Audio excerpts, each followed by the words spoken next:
So is that the same Western civilization that elects a convicted felon, a sexual predator, a guy who brags about feeding people to alligators? Is that your Western civilization? No one does it better than Charlie Angus, former member of Canada's Parliament, leader of the Resistance Tour, soon to be the leader of the Midas Canada initiative that we're going to be announcing in the next few weeks. Charlie Angus responded to the news that a Maine state senator was out there giving an open letter about why Canada should give away its sovereignty and become the 51st state of the United States. We're beyond that in Canada. It's elbows up time in Canada. It's past the stage of just Canada is angry and furious. Canada right now has and continues to punch back hard against the United States. And MAGA Republican State Senator Joseph Martin sending this open letter just got the rude awakening he deserves from a smackdown by Charlie Angus and others in Canada. I want to show you now what Charlie Angus said in response to this letter by Joe Martin, saying, "If the people of British Columbia, Alberta, Saskatchewan, and Manitoba are ready to stand beside us, not as neighbors or trade partners, but as citizens, then let us raise the flag, sign the compacts, and welcome them into a family worth defending." Newsflash. Canada does not want to be a part of a fascist United States Trump regime, period. Canada does not want to be part of the United States, period. Canada is strong, it's proud, it's independent, and they view what y'all are doing here in the United States like Putin's verbiage, Putin's threats, Putin's attacks on Ukraine. Let me bring in what Charlie Angus had to say. And then I want to show you the latest from Pete Hoekstra, the clown U.S. ambassador to Canada, who now is whining on global news. That's what he's spending his time doing about, the United States is the victim. Canada's gone elbows up and they're punching us back. Then I want to show you what Angus has been saying about Donald Trump's meeting with Putin. And then maybe I have a little bit of a Midas Canada surprise. So watch until the end. Here's Charlie Angus. Let's play it. Good morning, Senator Martin from Maine. It's Charlie Angus here in Canada. You know, when I heard that you'd sent out these mimeographed letters to elected legislators across Western Canada, asking them to commit treason, to sell out their nation, to give up their sovereignty, I thought it was a joke, honestly. I mean, for one, nobody up here has ever heard of you.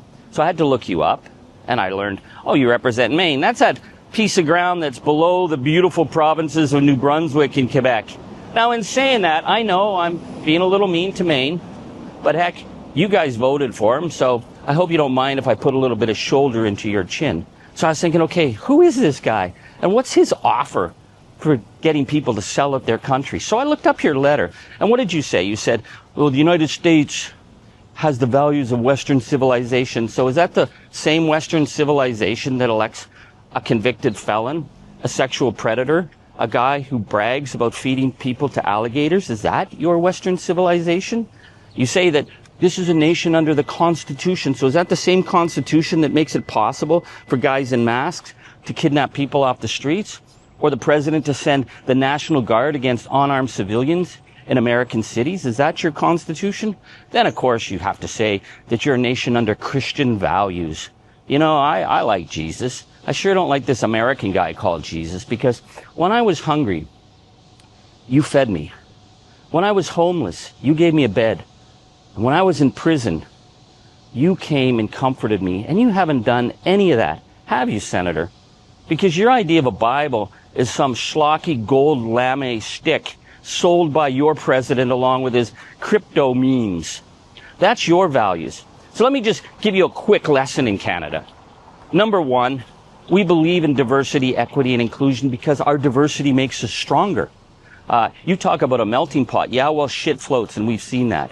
You believe in the inalienable right of any moron in the United States to walk into a gun store and come out with an AR-15 in order to shoot up a school of children, to terrorize high school students, to shoot up a church, a synagogue, or a Walmart. because you don't happen to like the Latino Americans who shop there. Well, in Canada, we believe in the inalienable right of a family to go to the emergency ward at the hospital and get their children treated without going bankrupt, because that's what a civilized nation does.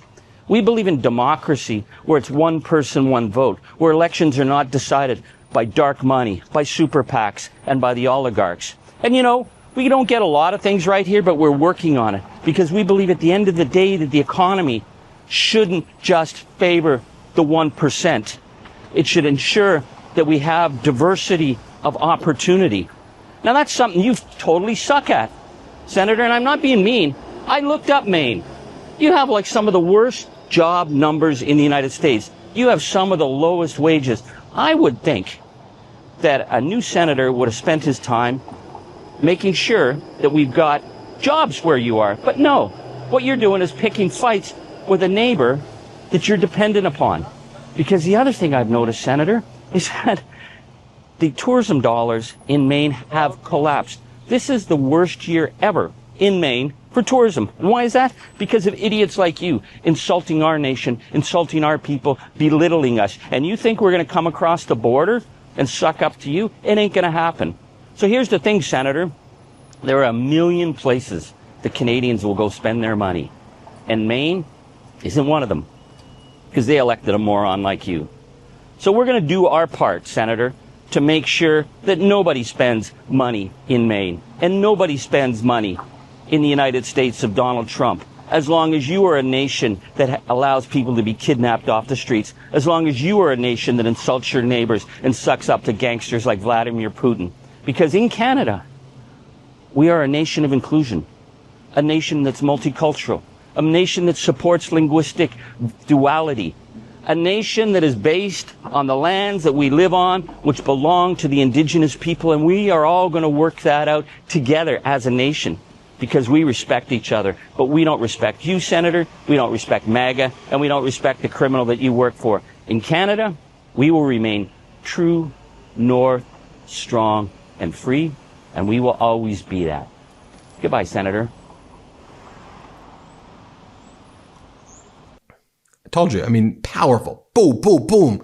Nobody does it like Angus. Now, here's the United States ambassador to Canada, this fascist enabler. He's part of the regime. His name is Pete Hoekstra. He's hated in Canada, a vile man, a vile human being. I shouldn't even call him a man, but here he is on Global News. Let's play it. I think that, some of the obstacles are, you ran a campaign here that was based on elbows up, and me too. All right, so you saw the politicians, and they basically stuck with elbows up, and that's okay. That's how Canada decided to respond through what the president was doing on trade on a global basis. Since that time, what have we seen? We have seen, and this I think is on a more macro scale rather than just the details of where they're having issues on getting to a deal. But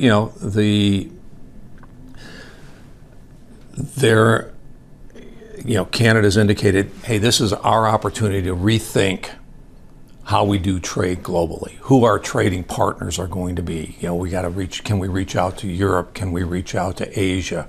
Can we reach out to Mexico so we can diversify our trading partners, rather than having 70% of your exports in America being the customer for 70% of your exports.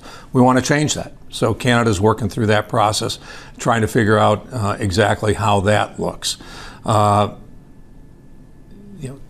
Some Canadian politicians have decided that they will attack the president personally.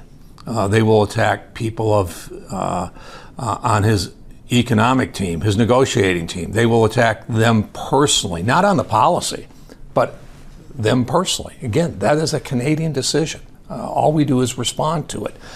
The Canadians have indicated that, by imposing as a retaliatory tariff, they've put some in place, but then they also started putting tariffs on CUSMA products. products that are protected under the Canadian-U.S.-Mexico trade agreement.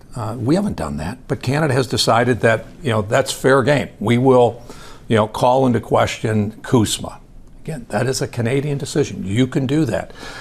You've called into question the military alliance, which has worked so successfully for 40 to 50 years. We are thrilled that that the Canadians are, signed on to the NATO agreement to move to 5%. It looks like Canada, by the end of this year, may be spending at a 2% rate, which is a number that was agreed on way back in 2014. But we're very thankful and appreciative of the moves that the Carney government is making in that area. But at the same time, we get mixed signals. You're buying 16 F-35s? Great. The other 72 have been put on hold, maybe canceled. Really don't know what the status of the next 72 are. Bottom line is Canada can't afford two different fighters, an F-35. I mean, maintaining any particular kind of aircraft is very expensive. Having two different versions basically filling the same niche in your defense portfolio gets to be very expensive. These are all things that, have to be worked through as we move forward.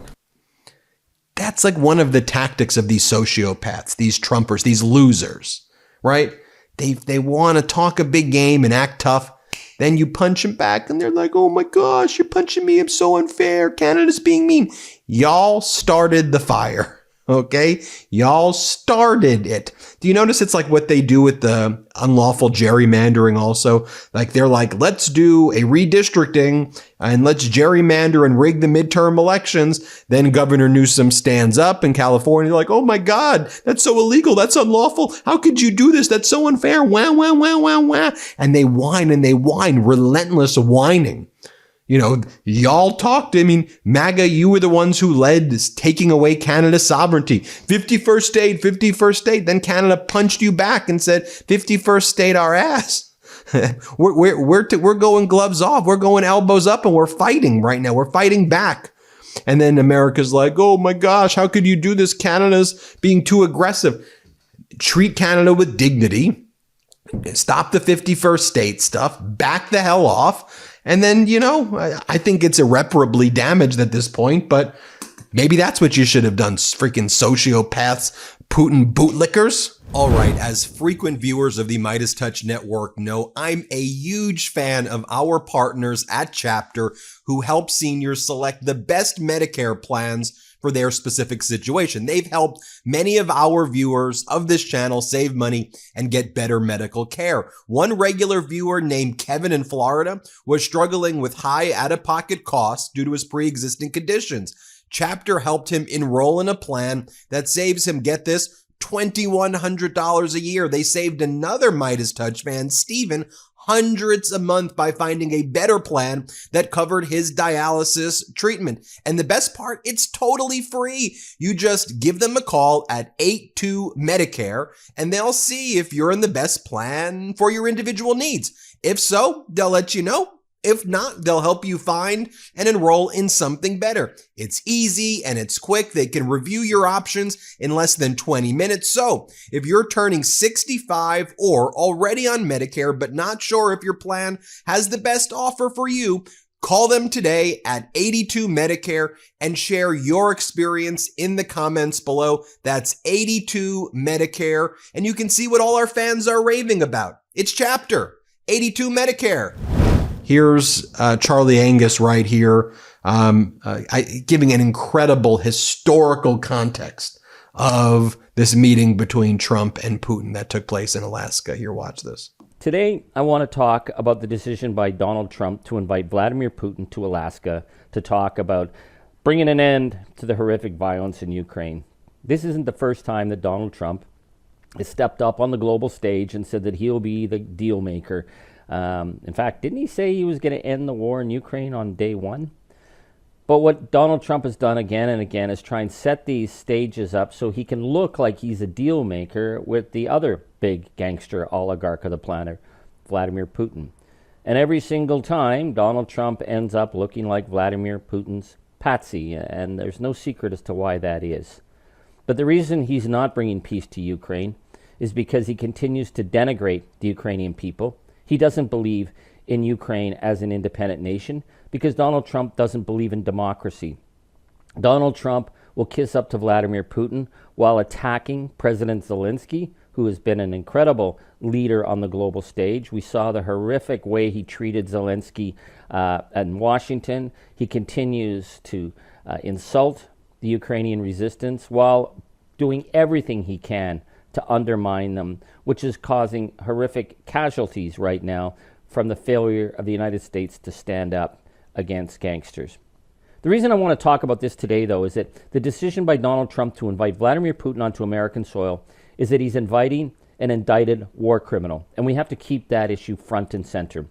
Vladimir Putin has been indicted for crimes against humanity, crimes of genocide, over the kidnapping of 19,000 Ukrainian children. I want to just read the indictment and then talk a bit about it. Vladimir Vladimirovich Putin, born 7th of October 1952, President of the Russian Federation, is charged with the war crime of unlawful deportation of population children and that unlawful transfer of population children from occupied areas of Ukraine to the Russian Federation under Articles 82A7 and 82B8 of the Statute of Rome. The reason the kidnapping of children is considered such a heinous international crime is because it meets the test of genocide, because it's about destroying the future of a people. So what is it about Donald Trump's obsession and trying to win the praise of Vladimir Putin? Well, let's go back. Could it go back to, say, 2013 and the Miss Universe competition in Moscow? See, at that time, Donald Trump was having a lot of problems. He couldn't get any financing in the United States because of a string of bankruptcies. He had a whole series of dodgy deals with a whole series of dodgy people, including a real estate deal that went south with Muammar Gaddafi, of all people. But the Russians, they had a lot of money, and Russian banks were more than willing to give money to Donald Trump because they saw someone that was like them.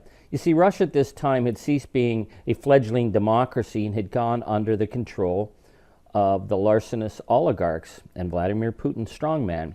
So there was a lot of easy money flowing around Moscow in 2013 when they invited Donald Trump to come over, and he was bedazzled. You see, the oligarchs had looted the Russian economy. They had stolen Russian industries. They were buying themselves super yachts, art pieces. They had trophy wives. This was the kind of thing that Donald Trump dreamed of, and they made Donald Trump feel important. But Donald Trump was worshiping them more than anything. In fact, as the Miss Universe competition was coming closer and he was just getting support from the Russian oligarchs, he tweeted, "Do you think Putin will go to the Miss America pageant in Moscow? If so, do you think he will become my new best friend?" Wow, what a way to signal, Donald, to the FSB, the former KGB, and to the Russian leader, who's suspicious of everyone, that you are a total dupe. So what did the result of this, how was it played out? Well, we've seen that since Donald Trump came to power, he's done one thing after another to favor the Russian oligarchs and to favor Putin. In February, Trump opposed the European resolution condemning Moscow's ongoing war against Ukraine.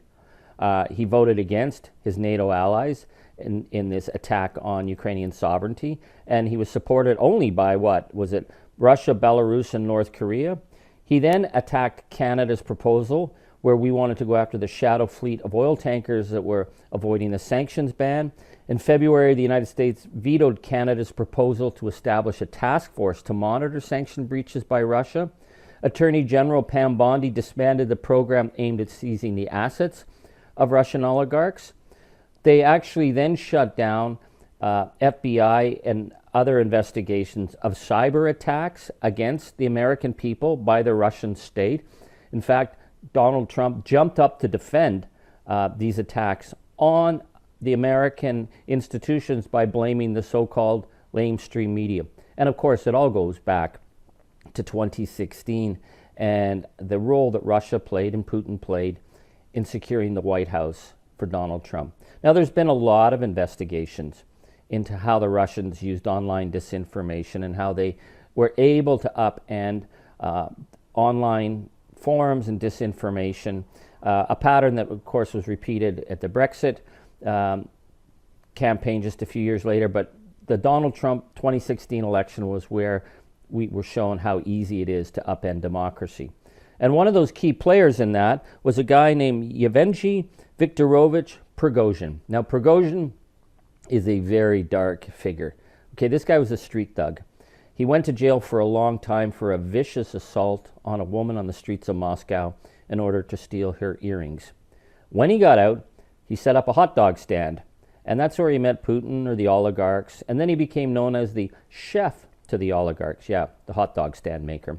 But then he did something very, very audacious. He set up something called the Internet Research Agency right around 2014.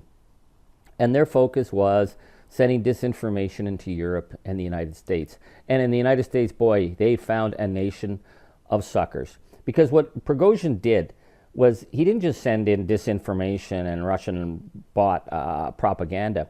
He got his people to go onto sites and to pick fights. Some would pretend they were pro-Black Lives Matter.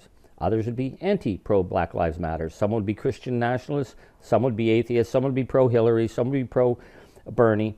But it was all about turning the online forums into dysfunctional rage machines. And then, of course, the right jumped in, and now you can't even have a public conversation on X or Facebook without the bots taking over. Prigozhin was one of the guys who drove that, and that was driven to help Trump get elected. Now, Trump has done everything he can to try and shut down the obvious connections. He's gone after people in the FBI who investigated it. He wants former President Obama charged with treason. Treason.